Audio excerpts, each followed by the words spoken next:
favorite pastimes is listening to good audiobooks.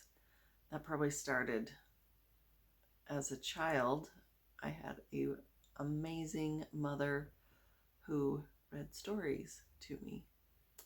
And that is a really sweet, fun memory for me.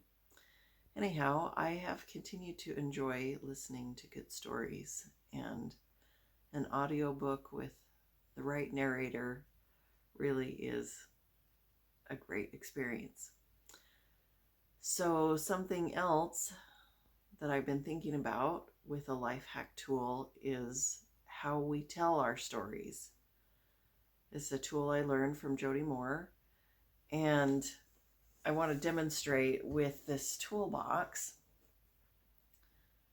I mentioned in my first video when it first arrived, I pulled it out of the box and read this, had puns, and then I flipped it over and said, oh yeah, it's Sunpay, or however you pronounce that name.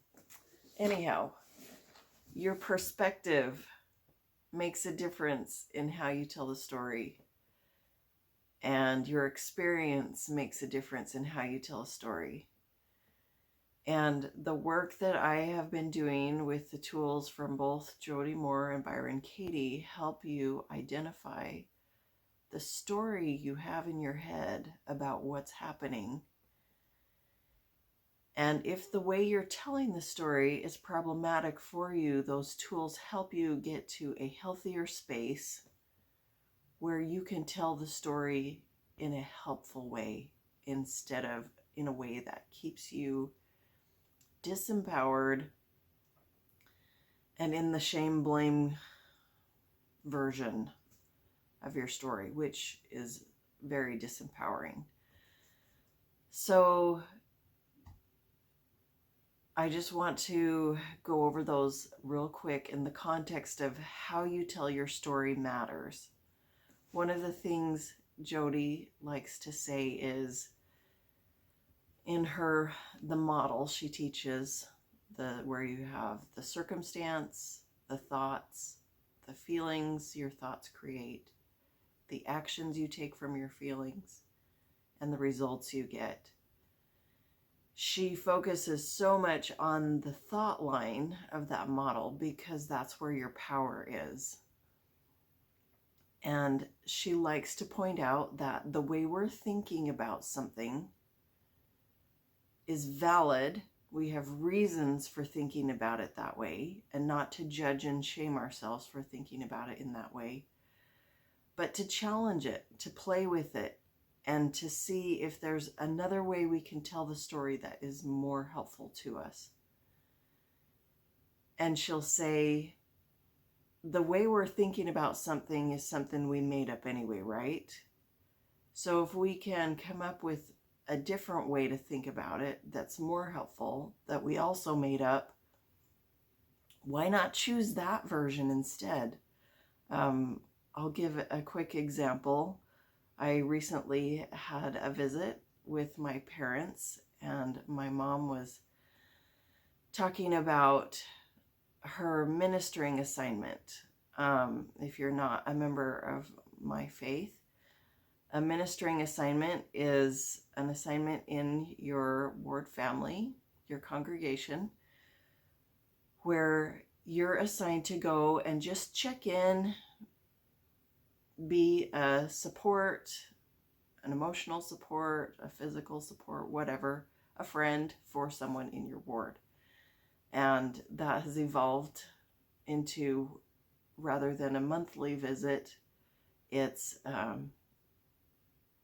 you can personalize it and check in and offer what support is needed in your circumstances and that person's circumstances.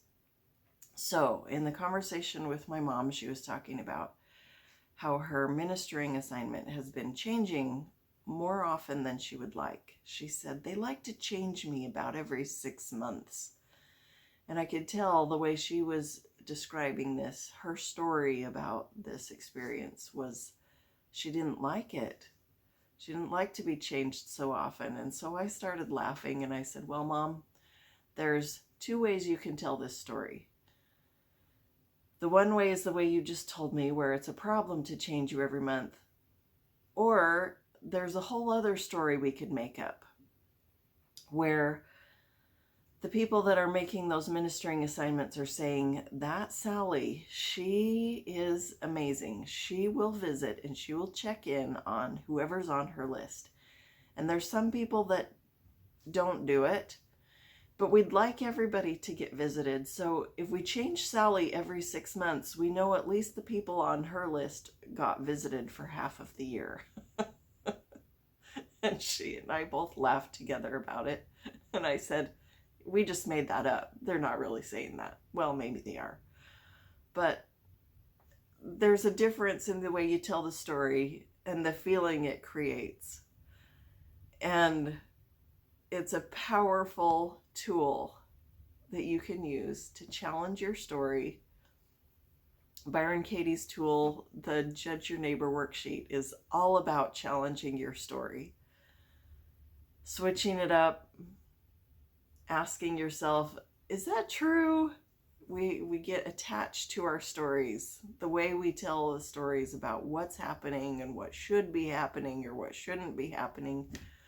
We're so attached to that story, and Byron Katie's tools help you challenge your disempowering stories and get you out of the habit of operating in victim mentality and get you to a space where you are in control of your story, how you think about it, and how you choose to deal with what's happening in your life by doing the things you have control over instead of trying to manipulate and control the people around you.